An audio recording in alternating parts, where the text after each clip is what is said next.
और कितनी देर यहीं खड़े रहोगे? तुमने सुबह से कुछ खाया भी नहीं है। जाओ नीचे जाकर कुछ खा कर आओ प्लीज।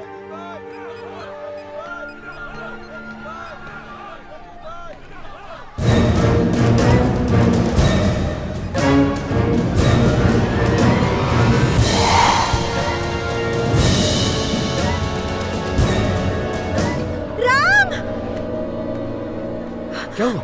जिसने मुझे मारने की कोशिश की थी वो आईसीयू की तरफ जा रहा है। ये वही है राम? मतलब हमारी बात किसी और ने सुन ली थी। ए, राम बोल रहा हूँ, जल्दी से 10,000 रुपए लेकर गांधी हॉस्पिटल पहुंच, चाचा को डिस्चार्ज कराना। सवाल मत पूछ यार, यहाँ रंजीत नाम का कोई बड़ा आदमी मर गया है। अगर खबर लीक हो गई तो लफड़ा हो जाएगा। अरे रंजीत भैया मर गए!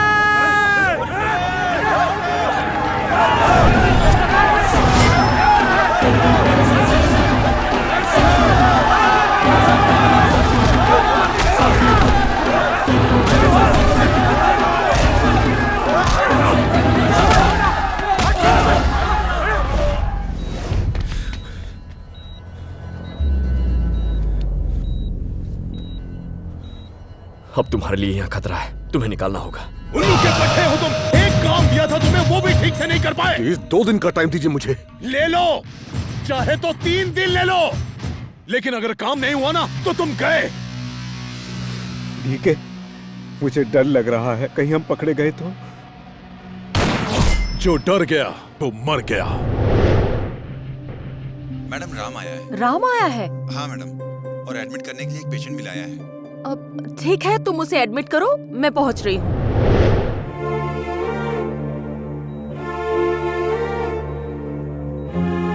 तुम्हें क्या मैं पागल लगती हूँ जो तुम्हारी बातें मान लूंगी? एक आत्मा है, बॉडी यहाँ पड़ी है, आत्मा वहाँ खड़ी है। वो यहीं खड़ी है बुआ। बस बहुत हो गया राम। आपको यकीन दिलाने के लिए क्या करूं? बुआ आप यहाँ आओ। शर्मिला तुम पीछे आ जाओ। राम यहाँ आओ ना बुआ। क्या कर रहा है? यहाँ आओ, खड़ी हो जाओ। तुम आओ ना पीछे। अब अपने हाथ पीछे रखो। हाँ? हाथ पीछे रखो और अपनी उंगलियों से कोई नंबर दिखाओ। ठीक है। 2 2 5 5 3 3 1 1 2 2 2 फिर से 2 2। इस बार भी। अब वो अपनी उंगलियां बदल ही नहीं रही हैं, 2 ही दिखा रही हैं। 2 2 2 आप अपनी उंगलियां क्यों नहीं बदल रही हैं?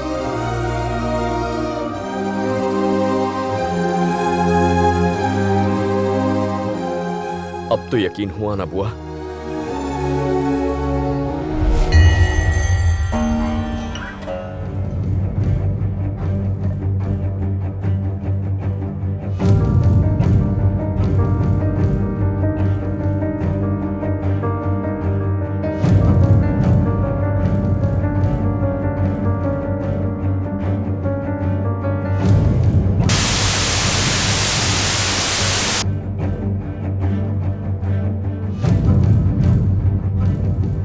बोलो ना बुआ, चुप क्यों हो? उनके पास बताने के लिए कुछ भी नहीं है। मेरी कंडीशन ही कुछ ऐसी है। ब्रेन के अंदर खून जमा हो गया है, वो ब्लड क्लॉट गलना चाहिए। बहुत क्रिटिकल हालत है, मेरा बचना मुश्किल है। इसीलिए वो ये बात तुम्हें बताने से घबरा रही है। ऐसे क्यों देख रहे हो? मैं भी एक मेडिकल स्टूडेंट हूँ। अपनी पूरी रिपोर्ट देखने के बाद ही बता रही हूँ। बुआ, उसकी ब्रेन में ब्लड क्लॉटिंग है ना? ये तुम्हें किसने बताया? वो नहीं बचेगी ना? ऐसा नहीं है, चांस है। जर्मनी में एक मेडिसिन तैयार हुई है जिसे 48 आवर के इंटरवल में पेशेंट की बॉडी में इंजेक्ट करना होता है। इसके 3 डोज तो लेने ही पड़ते हैं और पेशेंट के कोमा से बाहर आने के चांसेस बढ़ जाते हैं। बट इसमें एक रिस्क है। रिस्क? कैसा रिस्क है बुआ? अगर ये डोज स्टार्ट कर दिया तो बाकी के दोनों डोज करेक्ट टाइम पर देने होंगे। अगर उसे देने में देर हो गई तो मरीज के हार्ट पर असर होगा और उसकी जान भी जा सकती है। ऑलरेडी एक पेशेंट के साथ ऐसा हो चुका है। पहले डोज के बाद अगले 2 डोज टाइम पर नहीं मिले, जिससे वो चल बसा। मुझे उसी का डर है। उस मरीज के लिए मंगाए गए बाकी के 2 डोज तो यहीं पर हैं। तीसरे डोज को जर्मनी से मंगाना होगा। पर मेन प्रॉब्लम यह है कि अभी इमीडिएटली उसका ट्रीटमेंट शुरू किया तो ही उसकी जान बच सकती है। तो शुरू करो ना बुआ। हम तो शुरू कर देंगे, पर अगर उसकी फैमिली को इसकी खबर नहीं दी तो बाद में बहुत प्रॉब्लम हो जाएगी राम। आप शुरू करो बुआ, अगर कोई प्रॉब्लम हुई तो मैं संभाल लूंगा।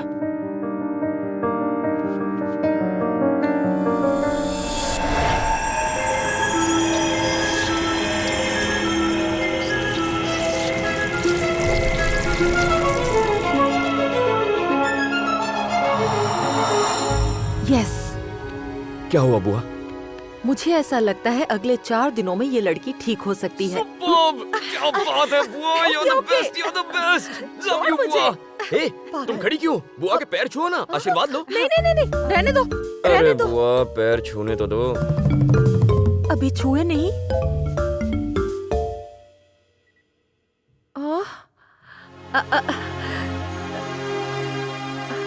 तुम जल्दी से ठीक हो जाओ, तुम्हें दुनिया की सारी खुशियाँ मिले। राम, मुझे तुम्हारी फैमिली को देखना है। बुआ घर चले? अगर तुम उस वक्त मिले होते तो तुम्हारी अच्छी खबर लेती। अब तुम्हें घर वापस आना है। वो लड़की कहाँ गई? ओह देखो बेटा, तुम दोनों यहीं रहकर बातें करो। तुझे घर लाने का प्लान मैं सोचती हूँ। लेट्स गो फास्ट फास्ट, कम जल्दी आओ, जल्दी। कहाँ दौड़ते जा रहे हो? पापा नु गार्डन छे के? ये घर पटेल जी का है ना? हाँ तो फिर हम सही घर में आए हैं। चलो चलते हैं। रुक, अंदर किधर? मीडिया, आपको सरकार ने बेस्ट इंडस्ट्रियलिस्ट अवार्ड से सम्मानित किया है, कैसा लग रहा है? ये वो नहीं है जिनको अवार्ड देना है ना, वो तो अंदर अरे है। वो तो अंदर है, चलो अंदर चलते हैं। मीडिया है तो क्या सर पे चढ़ेंगे? कृष्णदेव जी, वो देखो खाना खा रहे हैं। गुड मॉर्निंग कृष्णदेव जी। कौन हो तुम लोग? अंदर केवी रीति आ गया? मीडिया, आपको सरकार ने बेस्ट इंडस्ट्रियलिस्ट का अवार्ड दिया है। आप रुकिए मत, खाते रहिए। आप रोज कितने अंडे खाते हैं? और खाना खाने के बाद आप हाथ धोते हैं या नहीं धोते हैं? एक्सक्यूज मी, गार्डन में बैठ के आराम से इंटरव्यू लीजिए ना। हवे पूछो, अवार्ड का नाम क्या है? उद्योग रत्न, व्यापार के पंडित, अत्यंत पूज्य धर्म निर्माणकारी, शक्ति स्वरूपम, सुविचारक, सुसंपन्न सारथी। आ उद्योग माटे छे के महाभारत माटे? ये रेस में घोड़े के दौड़ने जैसा है, इसलिए ये इतना लंबा लग रहा है। तो बताइए, ये अवार्ड मिलने पर आपको कैसा लग रहा है? अच्छा, मुझसे पूछ रहे हो? पापा, ये इनके इमोशन पूछ रहे हैं, आपके इमोशन से इनको लूज मोशन हो जाएगा। सच पूछे तो मुझे बहुत आश्चर्य हो रहा है। खुद को काबिल नहीं समझते। गाना थे क्यों? मैं जानता था कि किसी दिन लोगों को मेरी काबिलियत का पता जरूर चलेगा। मैं वो हीरा हूँ जिसे आज पहचाना गया है। सर, आपकी सफलता के पीछे किसका हाथ है? यही हम भी ढूंढ रहे हैं। छेने मोटा भाई, मारा आगड़ पाछड़ जितने हैं सबका हाथ है।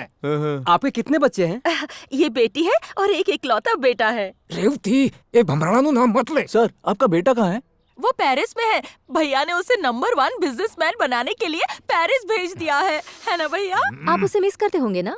हाँ, क्यों नहीं, मेरा लड़का हीरा है, हीरा। Superb dad. मर गया।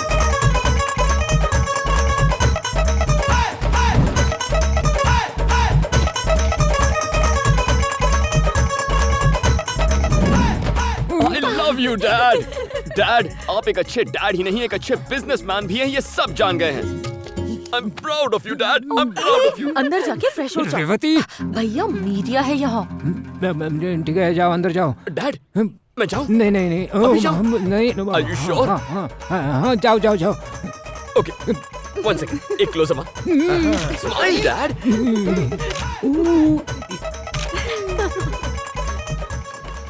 तुम 1 नंबर के ढोंगी हो। या ए चाचा, व्हाट अप? व्हाट अप के बच्चे इस समय तो मीडिया वालों की वजह से अंदर घुस आए, नहीं तो बाप ने चप्पल पड़ती। उन्हें मैंने ही भेजा था। अंधेरा छा गया ना। ते बापू ने मामू बनाव्यो, बेटा तो गयो। चाचा जी, जल्दी बोल। अगर आप उन्हें बताएंगे तो बैग में रखी स्कॉच कौन पिएगा? तारो काको छेने तो पीजिए।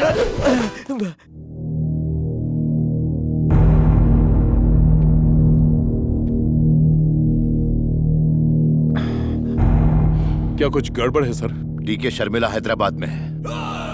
आपको कैसे पता चला? उस रोज जो लड़का मुझसे अपना पासपोर्ट ले गया था, वो मेरे दोस्त का बेटा नहीं था। वो जरूर कोई फ्रॉड था। डीके, मेरे और शरद के संबंधों के बारे में सिर्फ मेरी बेटी जानती थी।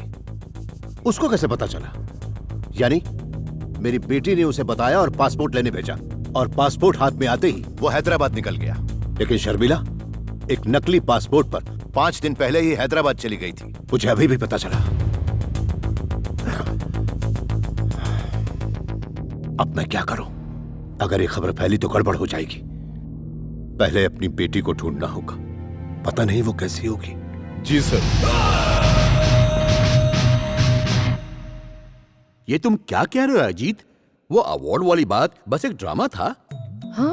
एकदम साचू, राघव ने 2 पैक पीते ही उल्टी करी दी थी। मैंने लगता है रात को जुबान फिसल गई थी। थई गया पोपट। पापा, मोटा भाई ने तो जो अरे तुम लोगों ने तो इसे इतना चढ़ा दिया है कि इसे लगने लगा है कि इसे सचमुच ही अवार्ड मिलने वाला है। बोलिए, पोल खुल जाएगी। मोटा भाई को और मामू नहीं बनाना चाहिए। प्यार से बताना, जोर का झटका धीरे से लगना चाहिए। अरे नहीं नहीं, रहने दो, ये कहानी ऐसे ही चलने दो। सावित्री, अगर आज तू होती तो फिर से मर जाती। मतलब खुशी थी, एवॉर्ड जो મળ્યો છે। એવોર્ડનું નામ બોલ રે। उद्योग रत्न व्यापार के पंडित अत्यंत पूज्य धर्म निर्माणकारी शक्ति स्वरूपम सुविचारक सुसंपन्न सारथी। इतना बड़ा अवार्ड मिला है, काश आज तुम मेरे साथ होती। दुखी मत हो मोटा भाई, आसमान में इतने एंटीना हैं, भाभी को हमसे पहले पता चल जाएगा। बद्दू खोटू छे। रेवती जी भैया। मैंने कल रात टीवी देखा था, आज सुबह न्यूज़पेपर भी पढ़ा, लेकिन मेरी न्यूज तो कहीं नहीं थी। वो भैया, ये मामूली अवार्ड नहीं है, बहुत प्रेस्टिजियस अवार्ड है। दशहरे को, दीपावली को टीआरपी रेटिंग देखकर अनाउंस किया जाएगा ना। अनाउंस होते ही सुतली बम की जगह डायनामाइट फूटेगा। खुशी के पगली। ताऊ जी, पापा मुझे 10,000 रुपए दे ही नहीं रहे, आप बोलिए ना इनको। बोलता हूँ। छोटे। हाँ मोटा भाई। इसको चवन्नी तक मत देना। बोल दिया। खुश है ना? अरे आप भी ना ताऊ जी, आपके अवार्ड के लिए तो मैंने अपने दोस्तों को पार्टी दी थी। इंसल्ट आपकी होगी, मुझे क्या। छे रमेश, अवार्ड पार्टी ना, अगर वो नहीं देगा तो मैं दूंगा। आले 50,000। एंजॉय कर भैया, ज्यादा खुश मत होइए। All is not well. Enjoy. Savitri मामा, तुम बोली। उद्योग रत्न व्यापार के पंडित अत्यंत पूज्य धर्म निर्माणकारी शक्ति स्वरूप सुसंपन्न सारथी कृष्णदेव अमृतलाल की जय। इतना छोटा है फिर भी इसे याद और मुझे नहीं। मामा जी, मैंने अपने दोस्तों को पिज्जा पार्टी के लिए कहा है, थोड़े से पैसे मिल जाते तो। आज उठाया है पहाड़ के नीचे। पिज्जा के साथ ठंडू पड़ापचे। कृष्णलाल पटेल की जय। कृष्णलाल पटेल की जय। इतने पैसे में तो सच का अवार्ड मिल जाता। क्यों, तुम्हें भी चाहिए क्या? जिस अवार्ड का नाम लेने में जुबान को लकवा मार जाए वो मेरे किस काम का।